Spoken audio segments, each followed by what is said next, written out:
Nunca vou esquecer aquele assovio. Já faz 5 anos que isso começou, e até hoje, todas as noites, exatamente à meia-noite, aquele som assustador ecoa pelo nosso sítio aqui no interior de Goiás. No começo, pensei que fosse coisa da minha cabeça. Tentei me convencer que era só o vento batendo no bambuzal ou algum bicho do mato. Mas não era. O som era diferente de tudo que já tinha ouvido na vida.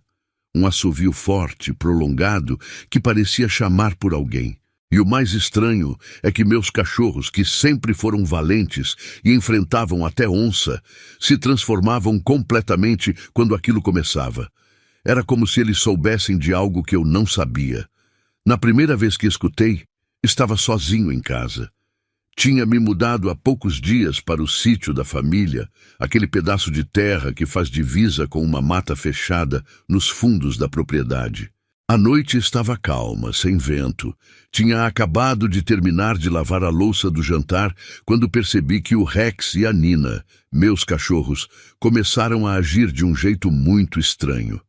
Eles sempre dormiam no quintal, mas naquela noite começaram a arranhar a porta da cozinha, choramingando de um jeito que nunca tinha visto antes. Quando abri a porta, os dois entraram correndo e se esconderam embaixo da minha cama. Foi nesse exato momento que o relógio marcou meia-noite e aquele assovio cortou o silêncio da noite pela primeira vez. Lembro que naquela hora meu corpo inteiro gelou. O assovio era tão alto e nítido que não parecia vir de muito longe, mas ao mesmo tempo tinha algo de sobrenatural nele. Dava para perceber claramente que vinha da direção do bambuzal, aquela parte enorme que temos nos fundos do sítio, bem na divisa com a mata. Fiquei paralisado ali na cozinha, sem saber o que fazer, enquanto o som continuava por vários minutos. Tentei me aproximar da janela para tentar ver alguma coisa, mas confesso que o medo não deixou. Principalmente porque meus cachorros, que sempre me acompanhavam em tudo, continuavam escondidos e tremendo embaixo da cama. Na manhã seguinte, ainda assustado, resolvi perguntar para seu Joaquim, nosso vizinho que mora aqui na região há mais de 50 anos. Quando comecei a contar sobre o assovio, percebi que seu rosto mudou na hora. Ele me explicou que aquele som já era conhecido por todos os moradores antigos da região e que, segundo as histórias que seu avô contava, era a mãe do ouro procurando suas riquezas enterradas. Ele me contou que, no tempo dos bandeirantes, muitos tesouros foram escondidos por essas terras e que essa entidade aparecia sempre à meia-noite, assobiando para chamar aqueles que conheciam o segredo do ouro escondido. Aquela conversa com seu Joaquim só aumentou meu medo e minha curiosidade. Ele me contou que seus pais e avós já tentaram de tudo para descobrir a origem daquele assovio, mas ninguém nunca conseguiu chegar perto o suficiente do bambuzal durante a noite. Segundo ele, todas as pessoas que tentaram se aproximar sentiam uma pressão no peito, uma sensação horrível de que não deviam estar ali. E não era só isso. Ele me disse que os animais da região toda ficavam diferentes nessa hora. Os cavalos se recusavam a passar perto do bambuzal. As galinhas se agitavam no poleiro, e todos os cachorros da vizinhança faziam igual aos meus, se escondiam e tremiam até o assovio parar. Depois dessa conversa, comecei a prestar mais atenção em tudo o que acontecia à meia-noite. Percebi que o assovio não era sempre igual. Às vezes parecia mais triste, outras vezes mais urgente, como se realmente estivesse chamando alguém. Tentei gravar o som algumas vezes com meu celular, mas por algum motivo que não consigo explicar, as gravações sempre saíam chiadas ou com um barulho estranho que não tinha nada a ver com o que eu escutava. Era como se aquele som só pudesse ser ouvido ao vivo, como se ele não quisesse deixar nenhum registro de sua existência. Uma noite, depois de vários meses escutando aquele assovio, resolvi tentar entender melhor essa história da mãe do ouro. Fui pesquisar com outras pessoas da região e descobri que essa lenda era bem conhecida em vários lugares de Goiás. Uma senhora que morava a uns 2 quilômetros daqui Me contou que sua avó já tinha visto uma luz dourada pairando sobre o bambuzal em noites de lua cheia. Segundo ela, a luz se movia devagar, como se estivesse procurando algo no chão, e sempre aparecia depois do assovio. Mas toda vez que alguém tentava se aproximar, a luz sumia no meio da mata. Confesso que essa história da luz me deixou ainda mais intrigado. Comecei a reparar que nas noites de lua cheia, o assovio realmente ficava diferente, mais forte e mais demorado. Os cachorros também ficavam mais agitados nessas noites. Não só os meus, mas os de toda a vizinhança. Era como se eles conseguissem sentir que tinha algo diferente no ar. Uma vez, numa dessas noites, cheguei a ver um brilho estranho perto do bambuzal, mas pode ter sido só minha imaginação já afetada por todas essas histórias que tinha escutado. Mesmo assim, aquela visão ficou gravada na minha memória. Já faz quase 2 anos que moro aqui, e aquele assovio continua acontecendo todas as noites, sem falhar nenhuma vez. Com o tempo, acabei criando uma espécie de rotina. Assim que começa a se aproximar da meia-noite, já vou abrindo a porta para os cachorros entrarem. Eles continuam com o mesmo medo, mesmo depois de tanto tempo. É impressionante como eles parecem saber exatamente quando está chegando a hora, ficam inquietos e começam a olhar na direção do bambuzal alguns minutos antes. Outro dia, um amigo que veio me visitar disse que era para eu arrancar aquele bambuzal, mas todo mundo da região sabe que não se deve mexer em lugar que tem história da Mãe do Ouro.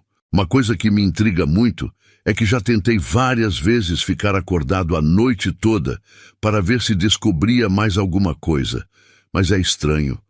Parece que depois da 1 da manhã bate um sono inexplicável, e quando acordo no dia seguinte, não lembro de ter ido para a cama.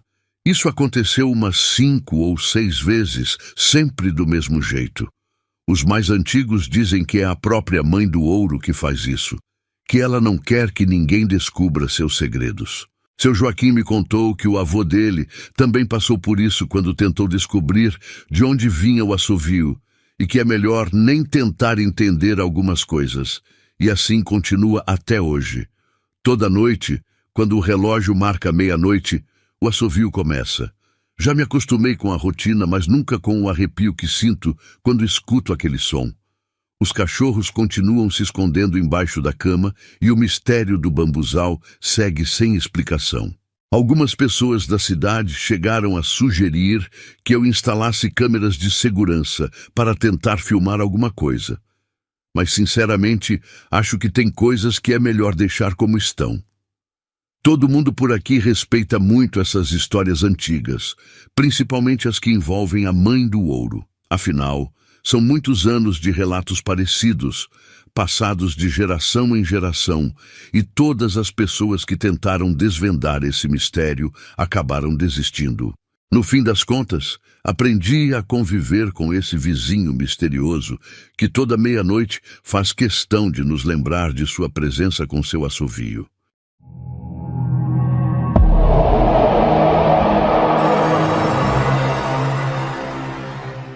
Moro há mais de 20 anos bem em frente ao sítio da Dona Terezinha, aquela benzedeira que todo mundo aqui em Santana do Campo conhecia.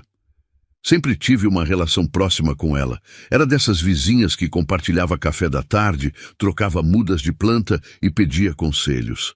Nunca vou me esquecer das filas que se formavam na porta dela, gente vindo até de outros municípios para receber as bênçãos. O sítio dela era simples, mas tinha uma energia diferente. Uma casa antiga de 2 quartos, com uma varanda na frente, cercada por um quintal que mais parecia uma farmácia de ervas. Tinha de tudo ali: arruda, guiné, alecrim, manjericão e várias outras que só ela sabia usar nos seus benzimentos. O cheiro daquele lugar ficou marcado na minha memória. Faz 2 anos que Dona Terezinha faleceu e a família dela se mudou para o sítio logo depois. A filha mais nova, o marido e a neta adolescente vieram da cidade. No começo, achei bom ver movimento de novo naquela casa, que ficou um tempo fechada depois que ela partiu. Eles arrumaram tudo, pintaram as paredes, mas deixaram o quarto dela do mesmo jeito. com aquele altar cheio de santos, as velas, o terço pendurado na cabeceira da cama e os potinhos de remédio natural que ela preparava. Até aí tudo parecia normal, mas foi numa sexta-feira à noite que percebi que algo muito estranho estava acontecendo naquele lugar. Era por volta das 7 da noite quando escutei aquele som inconfundível de terço sendo rezado. No início, pensei que fosse a família fazendo uma oração, mas logo percebi que a voz era igualzinha à da Dona Terezinha. Fiquei paralisado na minha varanda, olhando fixamente para a janela do quarto dela, que estava com a luz acesa. O mais impressionante é que dava para sentir perfeitamente aquele cheiro de incenso misturado com vela de cera que ela sempre usava nos benzimentos. Era exatamente o mesmo aroma, não tinha como confundir. Naquela hora, senti um arrepio tão forte que precisei me segurar no parapeito da varanda para não cair. Reuni toda a coragem que tinha e fui até a casa deles. Quando toquei a campainha, a filha dela me atendeu com uma expressão assustada no rosto. Antes mesmo que eu falasse alguma coisa, ela me puxou para dentro e começou a chorar. Contou que toda sexta-feira acontecia a mesma coisa. A luz do quarto se acendia sozinha, o cheiro de incenso e vela tomava conta da casa e as orações do terço ecoavam pelo corredor. O mais estranho é que eles já tinham trocado todas as instalações elétricas, verificado se não havia algum curto-circuito, mas nada explicava aquela luz que se acendia pontualmente no mesmo horário. Outras pessoas da vizinhança também começaram a notar. A Dona Maria, que mora do outro lado da estrada, me contou que sempre via a luz acesa no quarto nas sextas à noite, mesmo quando sabia que a família tinha viajado. O José, que trabalha como vigia noturno e sempre passa em frente ao sítio fazendo a ronda, disse que consegue ouvir perfeitamente o som das orações. Ele até gravou no celular uma vez, mas quando foi mostrar para a gente no outro dia, o áudio estava todo chiado, não dava para entender nada. E não é só isso. As ervas do quintal, aquelas que Dona Terezinha usava nos benzimentos, continuam crescendo e se espalhando mesmo sem ninguém cuidar. É como se ela ainda estivesse ali, cuidando do seu jardim de plantas medicinais. Uma vez, numa dessas sextas-feiras, eu estava conversando com a neta dela na varanda quando sentimos um cheiro fortíssimo de alfazema. Era o mesmo perfume que Dona Terezinha usava para benzer crianças com mau olhado. Na mesma hora, todos os cachorros da vizinhança começaram a latir e uivar de um jeito que nunca tinha visto antes. A menina começou a tremer e me mostrou os pelos do braço dela arrepiados. O mais impressionante é que, quando olhamos para a janela do quarto, dava para ver a sombra de alguém se movendo lá dentro, como se estivesse andando de um lado para o outro, do mesmo jeito que Dona Terezinha fazia quando estava benzendo alguém. A família já tentou de tudo para entender o que está acontecendo. Chamaram padre para benzer a casa, fizeram uma limpeza espiritual, mas nada mudou. O mais curioso é que as pessoas que eram benzidas por Dona Terezinha continuam aparecendo no sítio nas sextas-feiras, dizendo que sonharam com ela pedindo para virem. Quando chegam, sentem aquele mesmo alívio que sentiam quando ela benzia. A filha dela não tem coragem de mandar essas pessoas embora. Afinal, mesmo depois de morta, parece que Dona Terezinha continua ajudando quem precisa. Semana passada mesmo, uma senhora trouxe o neto com bronquite e disse que, depois de sentar um pouco perto do quarto, a criança melhorou completamente. O pessoal aqui do bairro já se acostumou com essa situação. Toda sexta-feira, quando começa a escurecer, dá para ver algumas pessoas sentadas na varanda do sítio, esperando. Elas dizem que conseguem ouvir claramente a voz de Dona Terezinha rezando o terço, como se ela estivesse ali presente. O mais impressionante é que as ervas do quintal parecem mais viçosas nesses dias, e aquele cheiro característico de incenso e ervas fica mais forte. É como se o tempo não tivesse passado naquele pedaço do terreno, como se aquele quarto ainda fosse o lugar sagrado de cura que sempre foi quando ela estava viva. Já se passaram 2 anos desde que Dona Terezinha partiu e as sextas-feiras continuam especiais aqui no sítio.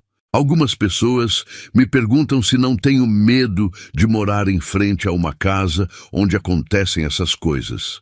Mas, sinceramente, sinto uma paz enorme. É reconfortante saber que ela continua cuidando das pessoas do seu jeito. Na última sexta-feira, enquanto eu estava na minha varanda, vi uma borboleta azul pousar no parapeito da janela do quarto dela, bem na hora que começou o som do terço. Fiquei observando por um tempo, sentindo aquele cheirinho familiar de incenso e ervas no ar, e percebi que algumas coisas a gente não precisa entender, só aceitar. O sítio de Dona Terezinha virou um tipo de referência aqui na região.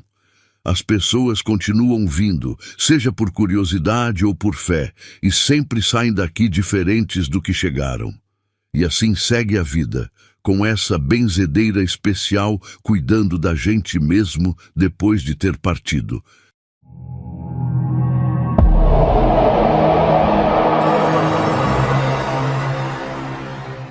Trabalho há mais de 5 anos no sítio do seu José, aqui no interior de Minas Gerais, e nunca tinha visto nada parecido com o que começou a acontecer faz uns 2 meses. Tudo começou numa segunda-feira normal, quando fui alimentar os animais bem cedinho, como sempre faço.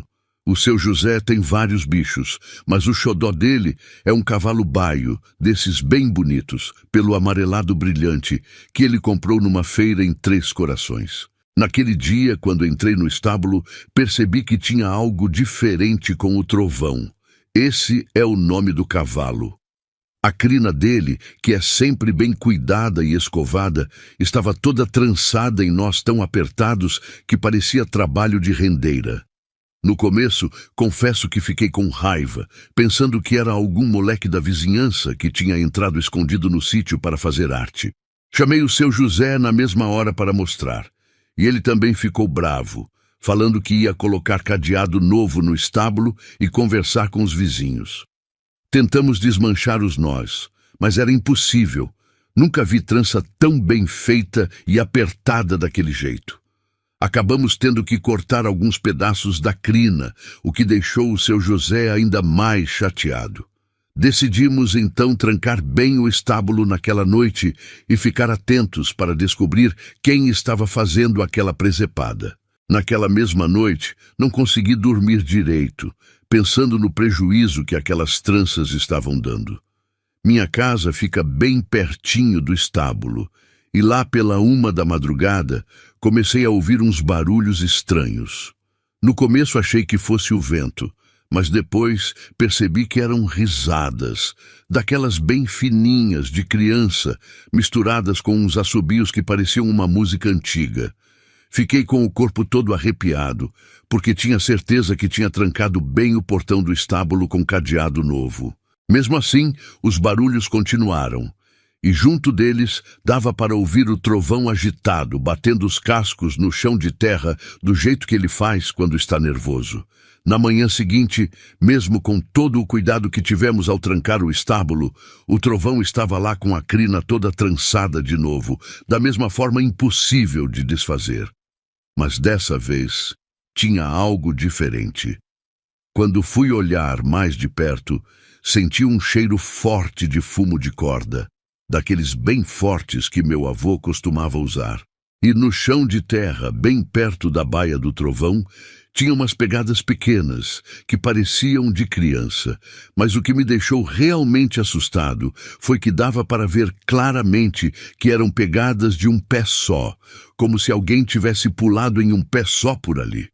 Naquela noite, eu estava tão nervoso que resolvi ficar acordado para tentar descobrir o que realmente estava acontecendo. Sentei na poltrona perto da janela da minha casa, que dá de frente para o estábulo, e fiquei ali, atento a qualquer movimento. A lua estava bem cheia, iluminando todo o terreiro, e o tempo estava tão parado que dava para ouvir até os grilos cantando. Por volta de 00:30, o trovão começou a ficar agitado de novo, relinchando baixinho do jeito que ele faz quando está assustado. Foi quando comecei a ouvir de novo aquelas risadas de criança e os assobios, mas dessa vez pareciam estar mais perto, como se estivessem vindo em direção à minha casa. Meu coração começou a bater tão forte que parecia que ia sair pela boca. Foi quando eu vi, ali no clarão da lua, uma figura pequena que parecia uma criança, pulando em uma perna só pelo terreiro. Ele tinha um chapéu de palha na cabeça e segurava um pedaço de fumo numa das mãos. O mais assustador é que mesmo com a luz da lua não dava para ver direito o rosto dele. Fiquei paralisado, sem saber o que fazer. Quando a figura começou a virar a cabeça em direção à minha janela, senti um frio na espinha que nunca tinha sentido antes. Num impulso, levantei correndo, tranquei a janela e as portas e fiquei quietinho no meu quarto, rezando baixinho até amanhecer. Desde aquele dia, as tranças continuam aparecendo na crina do trovão, mas eu nunca mais tive coragem de ficar acordado durante a madrugada. Tem coisas que é melhor a gente não saber direito o que são.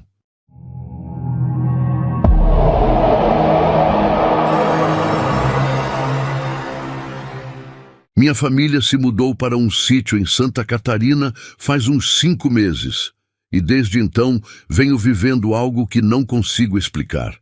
É uma propriedade antiga, daquelas bem tradicionais do interior, com uma casa principal de madeira, um galpão para ferramentas, um pequeno pomar e uma área para a criação de galinhas e alguns porcos. No começo estava tudo normal e tranquilo, exatamente como esperávamos quando decidimos deixar a cidade grande em busca de mais qualidade de vida. O único detalhe que me chamou a atenção logo nos primeiros dias foi o jeito estranho como os vizinhos olhavam para nossa propriedade, principalmente seu José, um senhor de uns 70 anos que mora na chácara ao lado. Sempre que nos encontrávamos na estrada de terra, ele diminuía o passo, fazia o sinal da cruz e seguia em frente sem dizer uma palavra. Foi numa sexta-feira do mês passado que tudo começou. Eu estava na varanda tomando um chimarrão antes de dormir, como já tinha virado costume, quando percebi um movimento estranho perto do portão principal. No início, pensei que fosse apenas a sombra das árvores balançando com o vento, mas quando prestei mais atenção, vi um cachorro preto parado ali. Não era um cachorro qualquer. Era um animal enorme, do tamanho de um pastor alemão, mas muito mais robusto. O que mais me impressionou foi que ele estava completamente imóvel, como se fosse uma estátua, apenas me observando com olhos que pareciam brilhar mesmo na escuridão. Tentei chamar minha esposa para ver, mas quando me levantei para entrar em casa, o cachorro simplesmente sumiu. Não ouvi barulho de passos, nem o som dele correndo. Ele simplesmente não estava mais lá quando olhei de novo. Nossa criação de animais sempre foi tranquila, mas naquela noite percebi que algo estava muito diferente. Os porcos, que normalmente dormiam quietos no chiqueiro, começaram a fazer uma gritaria desesperada. As galinhas também estavam agitadas no galinheiro, fazendo aquele barulho característico de quando sentem algum predador por perto. Até nosso cachorro Rex, um vira-lata caramelo muito corajoso que sempre late para qualquer movimento suspeito, estava diferente. Em vez de latir, ele se encolheu perto da porta da cozinha, tremendo e choramingando de um jeito que eu nunca tinha visto antes. Era como se todos os bichos estivessem sentindo algo que eu não conseguia perceber, algo que os deixava em pânico. No dia seguinte, resolvi conversar com seu José, mesmo ele sendo tão fechado. Quando toquei no assunto do cachorro preto, vi o rosto dele empalidecer na hora. Com muito custo e depois de um café bem forte, ele começou a me contar que aquele mesmo cachorro aparecia no sítio há mais de 30 anos, desde a época do antigo dono, um homem chamado Celestino. Segundo seu José, Celestino era um agricultor muito pobre, que do dia para a noite ficou rico de uma forma que ninguém conseguia explicar. As pessoas comentavam que ele tinha feito algum tipo de pacto, e pouco depois, o tal cachorro preto começou a aparecer. O mais estranho é que Celestino morreu há mais de 20 anos, mas o cachorro continua igualzinho, sem envelhecer um dia sequer. Depois dessa conversa, comecei a prestar mais atenção em tudo o que acontecia nas noites de sexta-feira. Era sempre igual. Assim que o sol se punha, nossos animais começavam a ficar inquietos, como se pressentissem que algo estava para acontecer. O Rex se recusava a sair da cozinha e ficava grudado nos nossos pés, algo totalmente diferente do seu comportamento normal.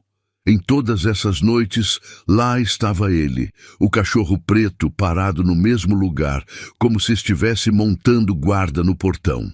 Tentei fotografar algumas vezes com o celular, mas as fotos sempre saíam tremidas ou completamente escuras, mesmo quando eu usava o flash. Numa dessas sextas-feiras, criei coragem e decidi ir até lá ver o que acontecia. Peguei uma lanterna bem potente e caminhei em direção ao portão, tentando não fazer barulho. Quanto mais eu me aproximava, mais pesado o ar ficava, como se a temperatura tivesse caído de repente. O cachorro continuava lá, imóvel, me encarando com aqueles olhos brilhantes. Quando cheguei a uns 10 metros de distância, senti um arrepio tão forte que meu corpo todo tremeu. A lanterna começou a falhar, piscando algumas vezes, e quando voltou a funcionar direito, o cachorro tinha desaparecido. O mais assustador foi que, ao voltar para casa, percebi marcas de patas enormes no chão de terra, mas elas simplesmente acabavam no meio do caminho, como se o animal tivesse se desmaterializado. A situação começou a afetar nossa rotina e meu sono. Passei a pesquisar sobre a história do sítio e descobri mais coisas perturbadoras. Celestino, o antigo dono, não tinha só ficado rico do nada. Ele também passou a agir de forma muito estranha nos seus últimos anos de vida. Os moradores mais antigos contam que ele vivia trancado em casa, especialmente nas sextas-feiras, e quando saía, estava sempre murmurando coisas sem sentido. Uma senhora que trabalhava como empregada na casa dele me contou que Celestino mantinha um quarto sempre fechado e que às vezes ela ouvia barulhos estranhos vindo de lá, como arranhões e rosnados abafados, mesmo não tendo nenhum animal dentro da casa. Minha esposa, que sempre foi mais cética, começou a mudar de opinião quando viu o cachorro pela primeira vez. Ela estava estendendo roupa no varal quando o animal apareceu no meio da tarde, algo que nunca tinha acontecido antes. Era uma quarta-feira normal, o sol ainda estava alto. Segundo ela, o cachorro não só era anormalmente grande, como também parecia não ter sombra, mesmo estando num dia tão claro. Ela ficou paralisada de medo e disse que sentiu um cheiro forte de enxofre no ar. Quando nosso Rex começou a uivar de dentro de casa de uma forma que parecia choro de criança, ela correu para dentro e se recusou a sair pelo resto do dia. Foi a primeira vez que o cachorro apareceu fora de uma sexta-feira, e isso nos deixou ainda mais preocupados. Ontem à noite, depois de quase 5 meses convivendo com essa situação, algo diferente aconteceu. Estava chovendo muito forte, daquelas tempestades típicas do interior de Santa Catarina, com trovões e relâmpagos. Por volta das 11 da noite, toda a energia do sítio caiu. No escuro, percebi que o cachorro não estava sozinho no portão. Havia mais 2, exatamente iguais a ele, todos perfeitamente alinhados e imóveis. Os 3 tinham os mesmos olhos brilhantes, que pareciam ainda mais intensos durante os relâmpagos. Nossos animais estavam em completo desespero. Os porcos guinchavam tão alto que dava para ouvir mesmo com o barulho da chuva. As galinhas se debatiam no galinheiro, e o Rex chorava de um jeito tão sofrido que chegava a doer o coração. Nesse momento, fiz algo que ainda não sei se foi muito corajoso ou muito estúpido. Saí na chuva com uma vela acesa dentro de um copo. Estava decidido a enfrentar aquilo de uma vez por todas. Conforme me aproximava do portão, senti aquele mesmo ar pesado e frio de sempre, mas muito mais intenso. O cheiro de enxofre que minha esposa tinha mencionado antes estava tão forte que chegava a embrulhar o estômago. Quando cheguei a uns 15 metros dos cachorros, a vela apagou sozinha, mesmo protegida dentro do copo. No clarão de um relâmpago, vi que os 3 animais tinham virado a cabeça na minha direção ao mesmo tempo, num movimento tão sincronizado que parecia ensaiado. Foi quando ouvi um som que nunca vou esquecer, um rosnado grave e profundo que parecia vir de todos os lados ao mesmo tempo. Os cachorros começaram a andar na minha direção, ainda perfeitamente sincronizados, suas patas não fazendo nenhum barulho apesar da lama. A chuva continuava caindo forte, mas parecia passar através deles sem molhar seus pelos. Nesse momento, ouvi a voz da minha esposa gritando da varanda para eu voltar imediatamente. Quando olhei para trás por um segundo, os 3 cachorros tinham sumido completamente. A chuva parou quase que instantaneamente, de um jeito que nunca tinha visto antes. Quando voltei para dentro, encharcado e tremendo, encontrei minha esposa segurando um papel velho e amarelado que ela tinha achado escondido atrás de um armário antigo da cozinha. Era uma espécie de contrato com a assinatura de Celestino e algumas palavras escritas numa língua que não conseguimos identificar. Hoje pela manhã, seu José veio até nossa casa com uma expressão séria. Sem que contássemos nada, ele disse que tinha sonhado com Celestino, que o antigo dono tinha aparecido para avisar que o prazo estava acabando. Segundo ele, o contrato que encontramos era a prova de um prazo de 30 anos, que se encerraria exatamente na próxima sexta-feira. Não sabemos o que isso significa, mas pela primeira vez, desde que nos mudamos, estamos considerando seriamente passar alguns dias fora do sítio. Os 3 cachorros não apareceram mais desde aquela noite, mas todos os nossos animais continuam agitados e o Rex se recusa a sair debaixo da nossa cama. Tem alguma coisa muito errada acontecendo aqui e, sinceramente, não sei se quero descobrir o que vai acontecer quando esse prazo terminar.